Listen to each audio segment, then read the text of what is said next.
Thank you for joining us on This Week in Turkey. I am Murat Tursan. Tonight, Russian and Ukrainian sides come face-to-face in Istanbul. We'll have the former Turkish ambassador to the United States, Faruk Loğoğlu, to weigh in. Sea mines blown in from Ukraine are spotted in the Bosphorus. Turkey is closing the Jamal Kashoggi case, a very public resignation from the AKP, and we will have the latest on the economy. Our main story tonight, Ukrainian and Russian sides meet in Istanbul's Dolmabahce Palace to further negotiations to end the hostilities. After this week's negotiations, we got word yesterday that Russia has agreed to a ceasefire in Mariupol for the evacuation of civilians while strikes continue in Kharkiv. Thus far, Ukraine has promised that it will not be a part of NATO, but it looks like nothing short of a total capitulation will do for Russia. While Foreign Minister Mevlut Çavuşoğlu had nothing but hopeful words to say after the negotiations, it doesn't appear that his optimism is shared by the negotiating sides, Russia more so. While Ukraine says that the talks paved the way for Putin and Zelensky to sit down, Russians say that no progress has been made. We'll have Ambassador Faruk Loğoğlu in just a little bit to shed some light on the matter. But let's go to the details first.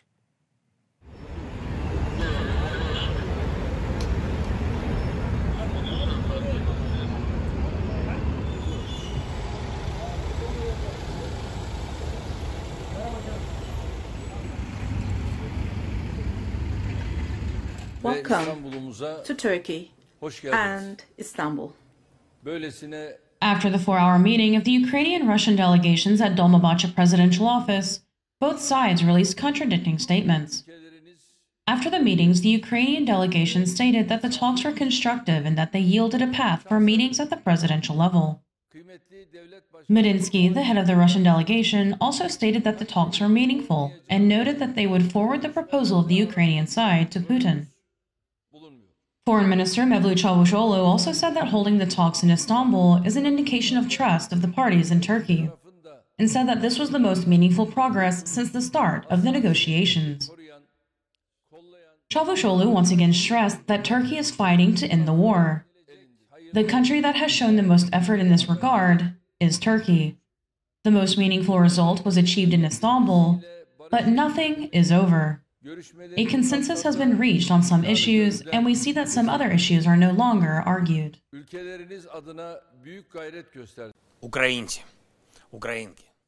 Ukrainian President Volodymyr Zelensky also said that the first signs of the talk were positive, but that Russian shelling of Ukraine continues. President Zelensky shared the Kremlin's pessimism, saying, "These are only words. So far, there is nothing solid." Zelensky's advisor, Ihor Zhivovka, commented that there has definitely been progress made, but the Kremlin said it saw no signs of progress in the negotiations.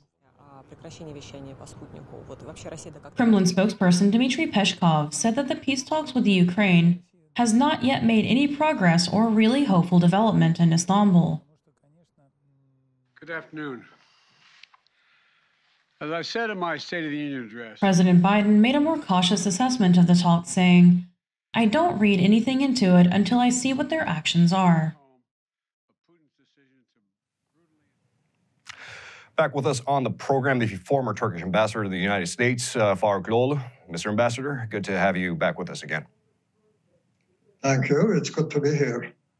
Now, Mr. Ambassador, after this week's talks in Istanbul, Russia has agreed to a ceasefire in Mariupol for evacuations of civilians. Ukraine has vowed to not join NATO in exchange for security guarantees, and it looks like if Putin agrees, it might be time for Putin and Zelensky to meet face-to-face. Now, depending on who you ask, the talks were either fantastic, so-so, or completely ineffectual. The Turkish side that says that it was the most meaningful talks to date. Ukraine says that it was positive, and Russia says that there was no progress made whatsoever. Now, what is your take on the situation? How do these talks go, to your mind? I think basically the talks were, you can say, constructive. I would even say the talks were productive in the following sense. I think the fact that these talks lasted almost 4 hours telling us that a lot of detail, a lot of points were taken up and were discussed, debated in perhaps great detail. And this in itself is progress. Progress is not necessarily just coming to agreement on given points, but talking about what the mutual agenda is. So, but I think given the statements made after the talks in Istanbul, Ukraine said constructive, positive, productive. I think in the initial statements from the Russian side, but also in the same vein, even though they backtracked a little bit in further statements about the talks in Istanbul. And Mr. Çavuşoğlu, the Turkish foreign minister, and the Turkish president, Mr. Erdogan, also said that the talks were very, very helpful. I think one other measure of how the talks went, we have to look at the fact that President Erdogan is now, I think, either talked to President Putin just maybe in the last hour, and he will be talking to President Zelensky. And this shows that there is a process of sorts going on, initiated by Turkey in Antalya first, Lavrov and the Ukrainian foreign minister met there, and now Istanbul meeting.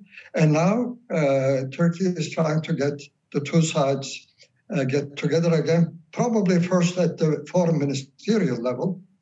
And if there is progress there, and then perhaps a meeting between Putin and Zelensky. So I think we also have to look at another dimension of this conflict.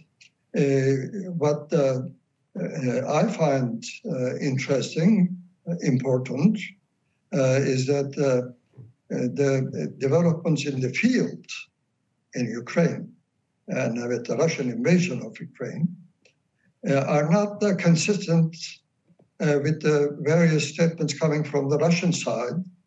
The fighting is not de-escalating, while Moscow makes statements that are less aggressive, shall we say. So I think Russia has to get its act together in terms of what's happening in the field and what they are saying at different levels. President Putin, Foreign Minister Lavrov, defense officials, other officials, Russian officials. We have to see a consistency in developments in the field and in what they are saying about the crisis elsewhere. I see. And Mr. Ambassador, I'm glad that you brought up that point where Russia is rather unclear. Now, Mr. Ambassador, suffice to say, Turkey would like nothing more than a status quo ante bellum, the situation that existed before the war. Now, last time you were on, you argued that Turkey had significant leverage for being an effective intermediary. You likened it to an active neutrality, taking an active role but remaining neutral still.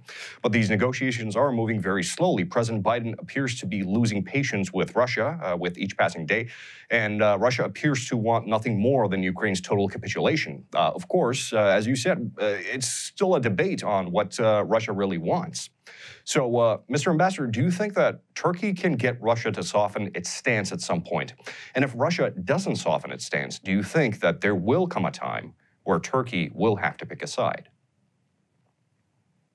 That's a good question, but I think if Russia ever comes to that point, and I think it will, it's not because Turkey has persuaded them to do so or has convinced them to do so. No, it will be because Russia, the Russian leadership, Putin, will come to the realization that the continuation of this senseless aggression against Ukraine is also hurting Russia, the Russian economy, the Russian psychology, public psychology.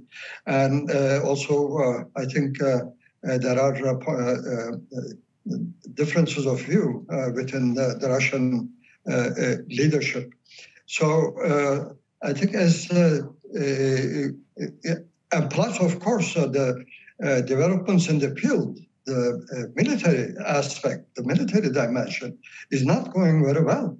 I think that's very clear even to novices like us. I mean, I'm not a military person, but I think we can tell that Putin has failed to attain its objectives, which he felt, I think, would come in a relatively short time, with the effect beyond the Donbas region into the inner circles, including the capital Kiev. But that has not happened, and Ukraine has put up a good fight in this respect. So I think, given the impact of the incredible sanctions, some of which are silly, but most of which are very effective, the impact of the sanctions, probably the increasing rise in protests in Russia against the war, and the impact of economic impact of the sanctions, plus lack of the desired progress in the field, are going to perhaps, hopefully, convince Putin that it is time to conclude, to come to an agreement with Ukraine. Absolutely. Fingers crossed, and let us hope for good of Ukraine and good of humanity in general. Mr. Ambassador Faruk Loğoğlu, it's always a pleasure to have you, and thank you for being able to join us tonight.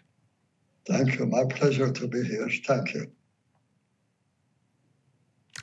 And in other news, it looks like the fallout from the Russo-Ukrainian war has somewhat made its way down to Turkey. Russia notified Turkey this week that around 420 sea mines placed near Odessa had broken free from their anchors due to a storm and were making their way south into Turkey, Romania, and Bulgaria. So far, 2 mines have been detected in Turkish waters and neutralized by Navy demolition teams. Both Ukraine and Russia are denying that they planted the mines and are blaming each other. There is no telling which side is responsible so far, but Medyascope did speak to subject matter experts to get their opinion on the matter. Türkiye'nin demir sahasında mayın göründü. Last Saturday, a naval mine was reportedly detected in the Bosphorus. During the morning hours, fishermen off the coast of Istanbul's Sarıyer district reported an object in the water that resembled a mine. The Coast Guard immediately advanced to the coordinates and verified the object as a mine. The naval underwater demolition teams later deactivated the runaway mine. On Monday, another runaway mine was detected near Inada, near the Bulgarian border in Turkey's northwestern coast, which was also deactivated by the naval underwater demolition team. According to defense analyst Tayfun Özberk, who spoke to Medyascope, these mines appear to be contact mines. Detonating on contact with the ship, these mines can cause catastrophic damage to hulls of ships, and particularly the smaller ones are difficult to spot. These mines cannot be detected from 2 to 3 kilometers away. The mine would already be within 200 to 300 meters of the ship by the time that they are close enough to be spotted.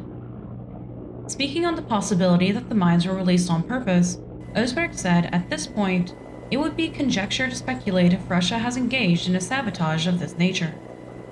We cannot know exactly what's going on inside of Russia's head, but a sabotage of this magnitude would be utter insanity.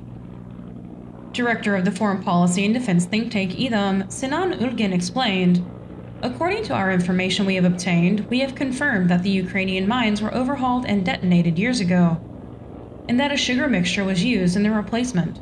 With this method, it will be possible to determine whether the mines are Ukrainian mines, but if this answer is negative, uncertainty will continue."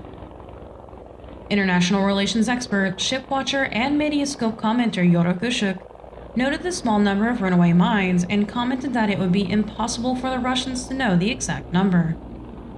The fact that only a small number of mines have been detected so far either indicates that there are only a few mines in the sea, or that these mines didn't actually get freed from their anchors, but were actually released by the Russian Navy near the Bosphorus to create confusion. I find the latter to be more likely.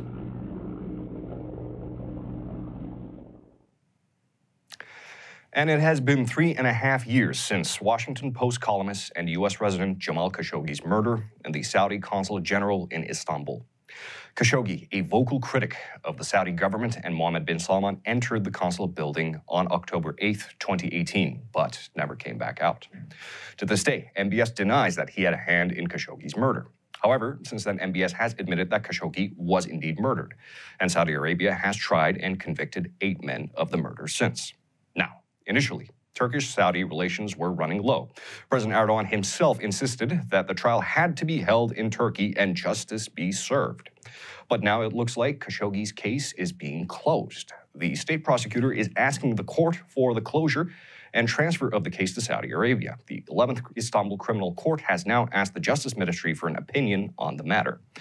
But why close the case now, after Turkey was not only instrumental in exposing the murder, but made it a matter of great importance to try the case here? Let's have a recap of the timeline of the Khashoggi murder and get Medyascope editor-in-chief Rushan Çakır's thoughts on why Turkey is closing the case. October 2nd, 2018. Jamal Kashoggi entered the Consulate General of Saudi Arabia in Istanbul to finalize his divorce from his wife in Saudi Arabia to marry his Turkish fiancée Hatice Cengiz. Cengiz, who was not allowed to enter the building, was waiting outside. Khashoggi had told his fiancée, "If I don't go out, inform the Turkish Arab Association officials and AKP Deputy Chairman Yasin Aktay." When Jamal Kashoggi did not come back out after several hours, his fiancée Cengiz called the authorities. October 8, 2018. The Ministry of Foreign Affairs summoned the Saudi ambassador for the second time, and Turkey requested a search for Jamal Kashoggi at the Saudi Arabian consulate. October 16, 2018. Authorities conducted the investigation into Khashoggi's disappearance and searched the consulate general from the evening of October 15th to the morning of October 16th. Authorities disclosed that there was evidence that Jamal Kashoggi was killed in the building. Erdogan stated that the teams had encountered a freshly painted wall. October 20th, 2018. Saudi Arabia admitted that Khashoggi was killed in the Consulate General and argued that Khashoggi died as a result of the argument that broke out during the interrogation turned into a fight. In another statement on the same day, it was claimed that there was a fight and brawl between Khashoggi and the others at the consulate, after which they tried to cover up the murder. October 23, 2018. President Erdogan stated that Khashoggi was the victim of a brutal murder and that the trial should be held in Istanbul. September 26, 2019. Saudi Arabian Crown Prince Mohammed bin Salman declared that he assumed political responsibility for the murder of Khashoggi for the first time. December 23, 2019. 5 people were sentenced to death in the case of the murder of Jamal Kashoggi in Saudi Arabia. 3 of the defendants were sentenced to 24 years in prison. September 7, 2020. After Jamal Khashoggi's son, Sadat Khashoggi, announced that they had forgiven the perpetrators of the murder, the case was reopened and the death sentences were turned into prison sentences. March 31, 2022. The Istanbul 11th High Criminal Court prosecutor requested that the case be closed and transferred to Saudi Arabia. The court postponed the hearing and has written a letter to the Ministry of Justice for a ruling on this matter. Now, we all live in Turkey. We know that the courts are we know that Turkey is getting further and further away from being a nation of the rule of law. In a case this monumental, a case that the president personally took up, how realistic is it that a prosecutor on his own volition requests that this case be closed and transferred to Saudi Arabia because we here can't make heads or tails of it? Likely, there's a chain of command in play here, orders coming from the top down and going back up the chain. The opinion will be handed from the top down and will be executed. Turkey is making up with all of the countries that it picked fights with in the past. There are many reasons for this, and we're following all of them closely. The UAE, for instance, was declared as a sponsor for the July 15th coup attempt in Turkey. Afterwards, they pretended like it never happened. Of course, there is a huge financial aspect to this. There is a strategic element to normalizing relations with the United Arab Emirates, but there is also a financial aspect.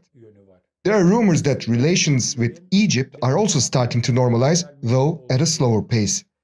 Israeli president visits Turkey, and now Foreign Minister Mevlüt Çavuşoğlu announced today that both sides would be sending ambassadors. We are also moving towards normalizing with Greece after the tension that rose from the Mavi Vatan incident. So after all of those countries, Saudi Arabia is the last one left to normalize with. There were certain tacit messages exchanged with Saudi Arabia, and Erdogan did say that he would be visiting Saudi Arabia. It's clear that Erdogan is implying the great importance of this visit. But a prerequisite to this visit was the closing of the Khashoggi case. And it looks like all the prerequisites are being met, and they are all going to pretend that this never happened. Like Khashoggi was never brutally murdered. And this week in domestic politics, we've got an unusual bombshell from the AKP side. AKP Istanbul Metropolitan Parliament member Amine Cansu Kaba resigned from AKP and made a rather vocal exit. Kaba had been a party member since the age of 19 and began her political career wide-eyed and full of ideals. But she says that she has turned totally cynical against AKP, citing corruption, incompetence, and implies a lot more. Meanwhile, the opposition does not appear to be discouraged by AKP and MHP's new election law that looks like it was tailored specifically to defeat their now six-party coalition. Deva Party Chair Ali Babacan hosted the members of the coalition this week to discuss the new parliamentary system and election security. Meanwhile, President Erdogan unilaterally cuts taxes, which may be a breath of fresh air for some, but is it enough? As inflation plagues the country, Erdogan reduces VAT on certain hygienic products by 10%. Here are the details on that story now.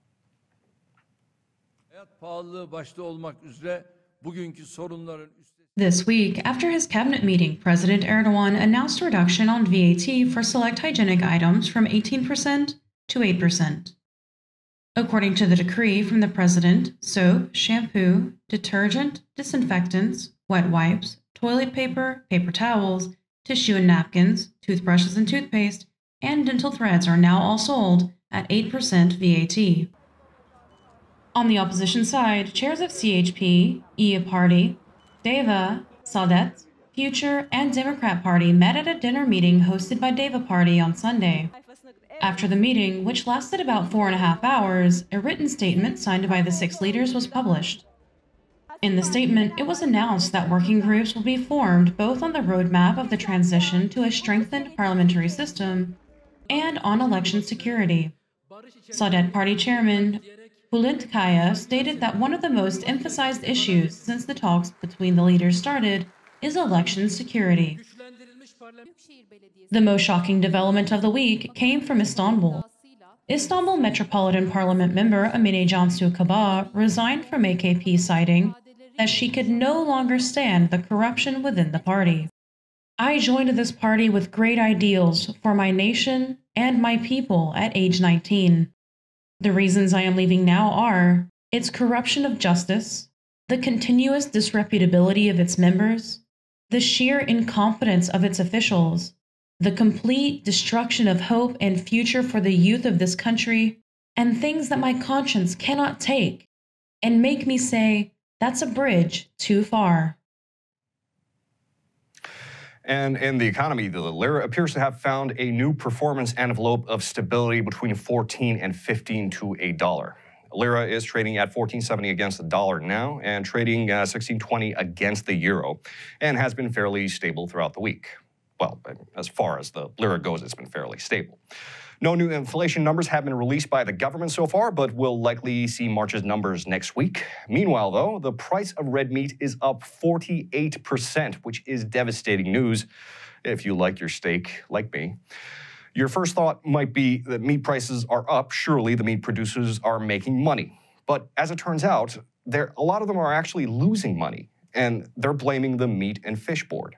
Meat and Fish Board is a government organization that directly purchases imported or cheap meat and sells it back into the market at a loss to keep the prices low. So how does that make sense? The government is trying to keep the prices low, farmers aren't making money, but meat is still prohibitively expensive. Well, Medyascope put together a mini-documentary for you, and the phrase purchasing power comes up a lot. Here's that story. The price paid to the farmer by the Meat and Fish Board is always below the market price. So the Meat and Fish Board doesn't usually get good animals, or farmers don't usually prefer to sell to them because the market prices are higher. The Meat and Fish Board usually gets imported meat, just like in wheat. You import wheat at higher prices, but you sell to domestic factories cheaply at a loss, supported by subsidies, just like in infrastructure projects, so they can produce cheap flour. The price hikes continue. People are going to breathe free if the price hikes would stop somewhere. But it looks like they're going to continue. For instance, we took a delivery of meat today. We got it for a higher price and they're saying the next delivery is going to cost more still. We don't know where this is going to stop. We don't know what's going to happen. Bilemiyoruz yani. Bakın bugün bunlar... See, these are steer. Cut price of a steer is 85 liras, but the cut price of a cow is 70 liras. You know, when you go to a grocery store and they tell you they have cheap ground beef, most of those are not steer, they're cows, so they cut it for cheap anyway. So the Meat and Fish Board either cuts cheap animals or they import cattle and through subsidies keep prices low. Today, the average global meat consumption is 20.1 kilograms per person. Turkey was at 12 to 13 kilograms, but in the last 2 years, it's down to 7 to 8 kilograms.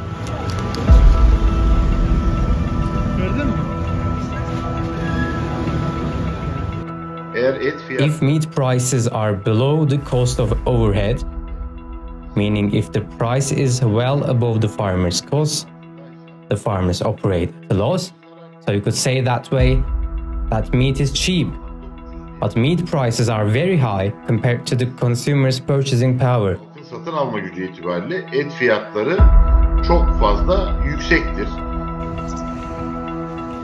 So for the first 3 months you took a loss, and in the next 3 months you neither lost nor gained. So the next 6 months you started seeing a little profit. But if you look at the bigger picture, cattle farmers for the last year suffered a collective loss.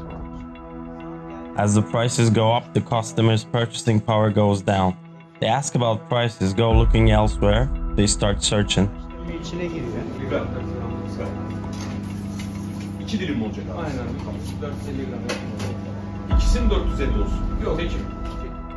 Right now it's 3 o'clock, supposed to be our rush hour. Usually we would have at least 2-3 people waiting in line. But as you can see, it's empty. People ask about the price and leave. Ask and leave.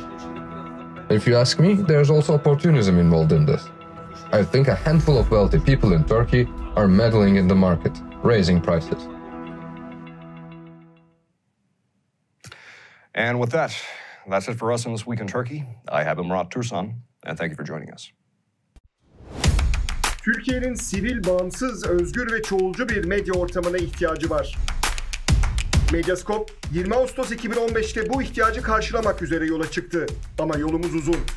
Bu yolculukta bize Patreon veya YouTube'un katıl butonu üzerinden katkıda bulunabilirsiniz.